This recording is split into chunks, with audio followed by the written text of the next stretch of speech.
दोस्तों, यह घटना झारखंड के धनबाद की है। धनबाद में एक परिवार रहता था जिसमें माता पिता के अलावा एक छोटी बेटी थी। बेटी पढ़ने लिखने में बहुत होशियार और तेज थी। वह सोचती थी वह कुछ बड़ा बनकर अपने माता पिता का नाम रोशन करेगी और समाज के लिए भी अच्छा काम करेगी। समाज में हो रही गलतियों और भ्रांतियों को सुधारने का एक यूनिक तरीका वह अपनाएगी। इसी सोच के साथ उसने आईपीएस की तैयारी की और अंत में उसका चयन भी हो गया। चयन होने के बाद वह ट्रेनिंग करती है और ट्रेनिंग पूरी करने के बाद वह घर लौट आती है। तब उसके माता पिता कहते हैं, बेटे अब तो तुम एक अच्छी नौकरी पा चुकी हो और तुम्हारी उम्र भी, अब तुम्हें भी किसी अच्छे लड़के से शादी कर लेनी चाहिए। इस पर लड़की कहती है, पिताजी शादी तो हमें करनी है, इसमें कोई शक नहीं है, लेकिन अभी मेरा जो लक्ष्य है वह मुझे पूरा करना है। मैं अभी समाज को देखना चाहती हूँ, समाज कैसा है। अभी तक तो मैंने समाज को कभी देखा नहीं है, सिर्फ एक कमरे में बैठकर पढ़ाई करती रही हूँ और ज्ञान अर्जित किया है। लेकिन पिताजी समाज में किस तरह के लोग रहते हैं, किस तरह की घटनाएं घटित होती हैं और हमें कैसे उनका सामना करना है, यह सब देखना चाहती हूँ। 4-5 साल तक मुझे सिर्फ यह अनुभव करना है, उसके बाद ही शादी करूँगी। पिताजी, आप और माँ मुझे समझा रहे हैं, लेकिन अपने फैसले पर अडिग हूँ। पिताजी ने आखिरकार कहा, बेटी अब तुम समझदार हो गई हो, अपने फैसले खुद लो और अपना ख्याल और अपना ध्यान जरूर रखना। यह सुनकर अनीता ने जवाब दिया, पिताजी आप चिंता ना करें, मैं अपना ख्याल रखूंगी। इसके बाद अनीता अपनी ड्यूटी के लिए रवाना हो गई। धनबाद में उसकी पहली पोस्टिंग थी, लेकिन ड्यूटी पर जाने के बजाय उसने अपने निजी ड्राइवर से कहा, मुझे किसी सुनसान जगह पर छोड़ दो। ड्राइवर पहले तो थोड़ा झिझक उठा, लेकिन उसने आदेश का पालन किया।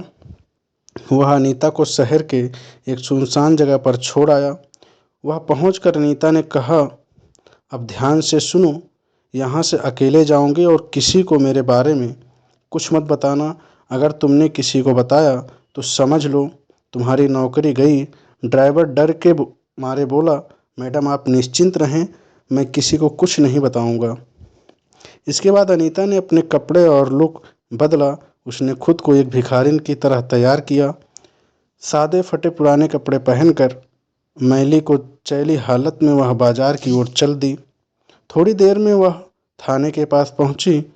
वहां उसने थाने के आसपास चक्कर लगाना शुरू किया। पुलिस स्टेशन के पास खड़े कुछ कांस्टेबल उसे देखकर चौंके और बोले, अरे यहाँ क्या कर रही है, कहीं और जाकर मांग, यहाँ मत परेशान कर। अनीता ने शांत स्वर में जवाब दिया, आप अपना काम करिए, मैं किसी को परेशान नहीं कर रही हूँ। यह कहकर वह थाने के आसपास टहलने लगी, जैसे वह कुछ खास तलाश रही हो। अनीता जो भिखारिन के रूप में थाने के आसपास घूम रही थी, हर चीज़ पर बारीकी से नज़र रखे हुए थी।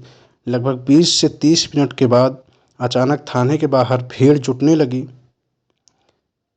भीड़ के बीच अनीता ने एक कांस्टेबल से पूछा, साहब यहाँ इतनी भीड़ क्यों लगी है। कांस्टेबल ने लापरवाही से जवाब दिया, एक लड़की का मामला आया है, रेप हुआ है, उसका परिवार शिकायत लेकर आया है, लेकिन जिसने यह किया है वह एक अमीर व्यापारी का बेटा है। मामला थोड़ा पेचीदा है। यह सुनकर अनीता के कान खड़े हो गए। उसने देखा कि भीड़ में लड़की का परिवार रो रहा था और वहीं आरोपी के प्रभावशाली परिवार के लोग अपनी शक्ति का प्रदर्शन कर रहे थे। अनीता ने पुलिस वालों की नज़र से बचते हुए थाने के अंदर घुसने की कोशिश की। जैसे ही वह अंदर पहुंची, वह मौजूद अधिकारी चौंक गए। दरोगा साहब ने गुस्से में पूछा, अरे इसे अंदर कैसे आने दिया, यह भिखारिन यहाँ कैसे घुस गई। कांस्टेबल घबरा गए और बोले, साहब हमारी नज़र इस पर नहीं पड़ी, पता नहीं यह कब अंदर आ गई। दरोगा साहब ने आदेश दिया, इसको कुछ खाने को दे दो, कुछ पैसे दे दो और यहाँ से भगाओ, हमें अपना काम करने दो। कांस्टेबल ने अनीता से कहा, देख यहाँ से जा, कुछ पैसे चाहिए तो ले ले, कुछ खाने को चाहिए तो ले ले, खा ले, लेकिन यहाँ मत बैठ। अनीता ने उसकी बात अनसुनी करते हुए शांत स्वर में कहा, साहब मैं यहाँ थोड़ी देर बैठना चाहती हूँ, थक गई हूँ, आराम करना चाहती हूँ। आपको परेशान नहीं करूँगी, बस उस कोने में बैठने दीजिए। अनीता थाने के बाहर एक पेड़ के नीचे बैठ गई और वहाँ से दरोगा साहब की हर गतिविधि पर नज़र रखने लगी। उसने देखा कि लड़की का परिवार रोते हुए न्याय की गुहार लगा रहा था और आरोपी के प्रभावशाली पिता दरोगा को रिश्वत देकर मामला दबाने की कोशिश कर रहे थे। दरोगा ने लड़की के पिता से कहा, देखिए यह मामला कोर्ट कचहरी में गया तो सालों साल लग जाएंगे, बेहतर होगा कि यहीं निपटा लें। लड़की का पिता मजबूरी में लाचारी में कांपते हुए हाथों से दरोगा को पैसे देता नजर आया। अनीता यह सब चुपचाप देख रही थी, लेकिन उसके भीतर का गुस्सा धीरे धीरे बढ़ रहा था। वह जानती थी कि अब समय आ गया है अपनी पहचान और अधिकार का सही उपयोग करने का। गरीब माँ बाप दरोगा के सामने हाथ जोड़कर गिड़गिड़ा रहे थे। माँ रोते हुए कहती है, साहब हम गरीब लोग हैं, हमारे पास पैसे नहीं हैं कि आपको दे सकें, लेकिन मेरी बेटी के साथ जो हुआ उसके लिए इंसाफ चाहिए। आपके पास आपसे बस यही निवेदन है, कृपया हमें न्याय दिला दीजिए। दरोगा ने उनकी बातों को अनसुना करते हुए एक ठंडी नज़र से डाली। उसने कहा, देखो कानून सबके लिए बराबर है, लेकिन यहाँ काम आसानी से नहीं चलता। तुमसे जो बन पड़े वह करो, वरना जाओ। उधर अमीर पक्ष के लोग जो पहले से ही दरोगा को मोटी रकम दे चुके थे, मुस्कुराते हुए खड़े हुए थे। उनके पैसे से दरोगा का रवैया पूरी तरह बदल चुका था। अब वह अमीर लड़के के परिवार के पक्ष में बोलने लगा और गरीब को डांटते हुए कहा, तुम लोग यहाँ तमाशा मत करो, अपना काम करो और चुपचाप चले जाओ। कोर्ट में जाना है तो कोर्ट में जाओ, लेकिन यहाँ हंगामा मत करो। गरीब पिता जो अंदर से टूट चुका था कहता है, साहब हमारी बेटी के साथ अन्याय हुआ है, आपसे इंसाफ की उम्मीद लेकर आए थे, लेकिन आप हमें ही डांट रहे हैं। क्या गरीब को न्याय मिलना इतना मुश्किल है? इस बीच भिखारिन के भेष में बैठी आईपीएस अधिकारी अनीता यह सब कुछ चुपचाप देख रही थी, लेकिन दोस्तों उसने देख के दरोगा किस तरह अमीरों के पैसे से लालच में आकर गरीब परिवार को प्रताड़ित कर रहा है। उसकी आंखों में गुस्से की आग जलने लगी, लेकिन वह अब भी चुप थी। दरोगा गरीब परिवार से कहता है, तुम लोग घर जाओ, मैं तुम्हारे केस को देख लूँगा, गहराई से जांच करूँगा और जल्द से जल्द रिपोर्ट तैयार कर कार्रवाई करूँगा। गरीब पिता भावुक होकर कहता है, साहब हम आपके भरोसे हैं, हमें सिर्फ अपनी बेटी के लिए न्याय चाहिए और कुछ नहीं। दरोगा बड़ी सहजता से जवाब देता है, ठीक है, तुम चिंता मत करो, मैं सब संभाल लूँगा। लेकिन जैसे ही गरीब परिवार थाने से बाहर निकलता है, दरोगा अमीर व्यापारी से पैसे लेता है और उसके पक्ष में कार्रवाई करने की योजना बनाने लगता है। थाने के बाहर गरीब परिवार को बैठी हुई भिखारिन रूप अनीता रोक लेती है। वह उनसे पूछती है, क्या हुआ, पूरा मामला बताइए। गरीब पिता थोड़ा चिढ़ते हुए कहता है, हम जो भी सह रहे हैं वह हमारा निजी मामला है, तुम्हें इससे क्या मतलब, अपना काम करो। गरीब परिवार को यह पता नहीं था कि वह भिखारिन दरअसल एक आईपीएस अधिकारी है।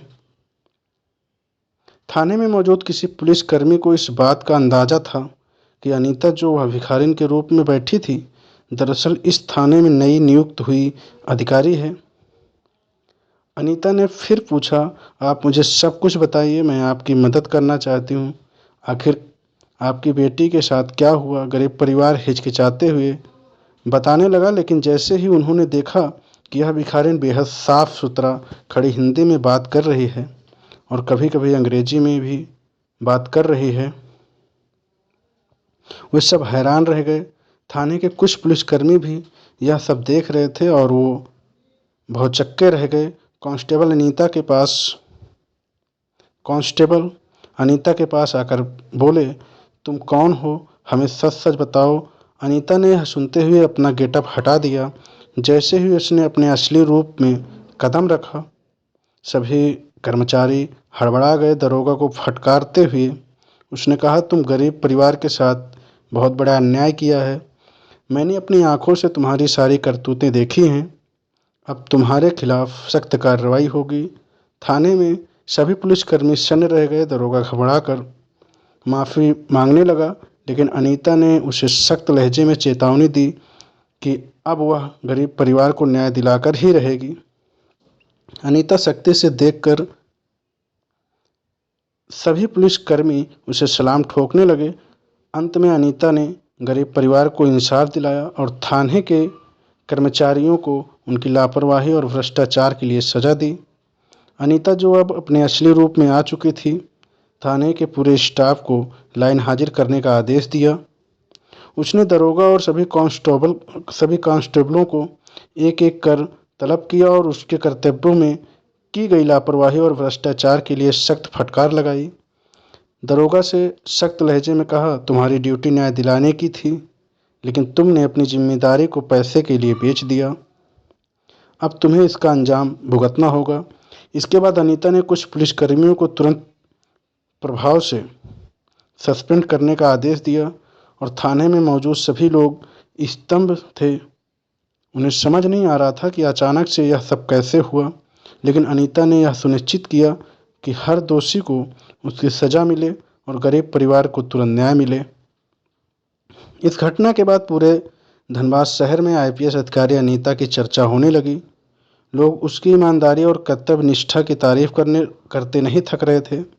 हर जगह बस यही बात हो रही थी कि कैसे एक आईपीएस अधिकारी ने भिखारिन का भेष धारण कर भ्रष्टाचार को बेनकाब किया और गरीब परिवार को न्याय दिलाया।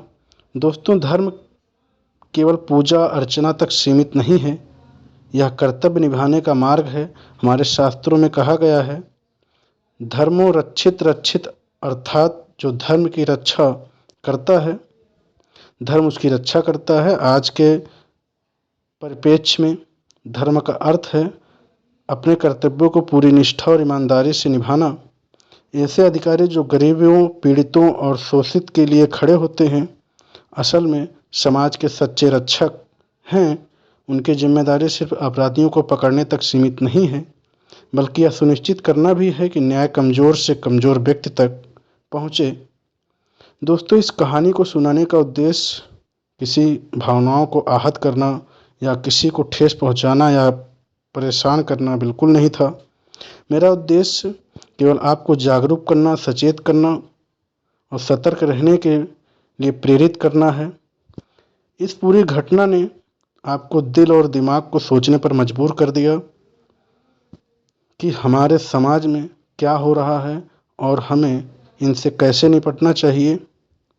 अगर यह कहानी आपको सोचने और समझने का एक नया नज़रिया देती है, तो ऐसी और भी कहानियों के लिए हमारे चैनल को सब्सक्राइब और वीडियो को लाइक ज़रूर करें। सब्सक्राइब ज़रूर करें। हम चाहते हैं कि आप अपनी राय भी हमारे साथ साझा करें। कृपया निष्पक्षता के साथ अपनी राय कमेंट बॉक्स में ज़रूर दें।